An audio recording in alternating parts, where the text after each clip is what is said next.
Для того, щоб зробити подібний орнамент на писанці, треба добре нагріти писачки над свічкою. Стоп! Які писачки? У нас же урбаністичний проєкт «Містограф», а не клуб писанкарства. Все вірно.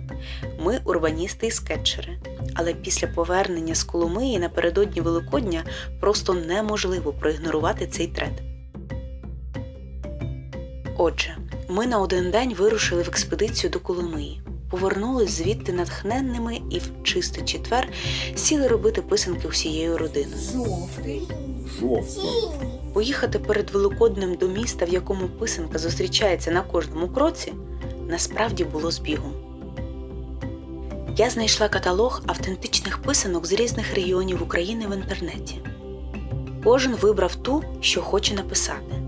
Яро – Волинь, Тато – Покуття, Юля – Підляща, а Оля – Причорномор'я. Я обрала Харківщину.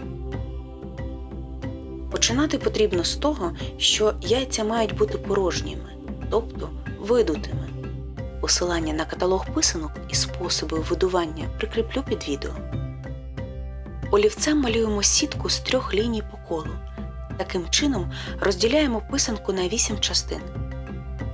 Переносимо обраний орнамент. При бажанні створити власні орнаменти я на цей раз не поступилась, адже важливо, щоб кожен зрозумів. Всі лінії на писанці – це зашифровані слова, побажання, молитви, мрії, прохання. Ось ми починаємо працювати з писачками. Їх замовила у файного майстра з Закарпаття. Контакти знайдете під відео. Писачки, як я вже сказала раніше, треба гарно нагріти над свічкою, щоб парафін лягав рівномірно на яйце.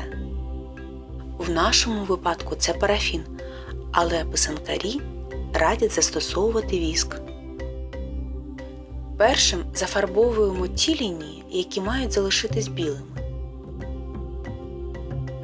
Потім кладемо писанку в оцет на хвилинку, щоб зняти жир і бруд. Так фарба краще лягає.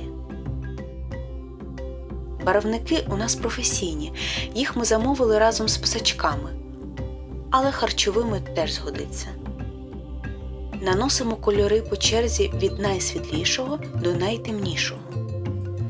Спершу йде жовта фарба.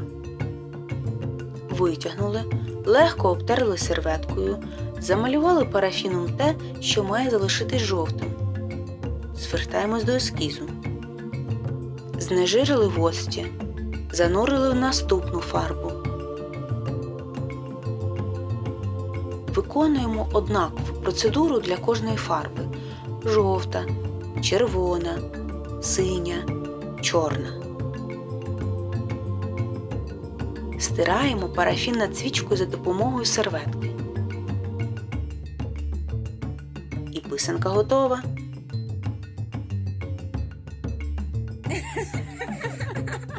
Увесь процес розпису зайняв близько 2 годин. Час, який ми провели разом, важливий, як і самі писанки. Розмова, навчання, підтримка. Не треба нервувати, що може щось піти не так. Писанкарство – це як медитація. Тонка робота з графікою на яйці вимагає концентрації.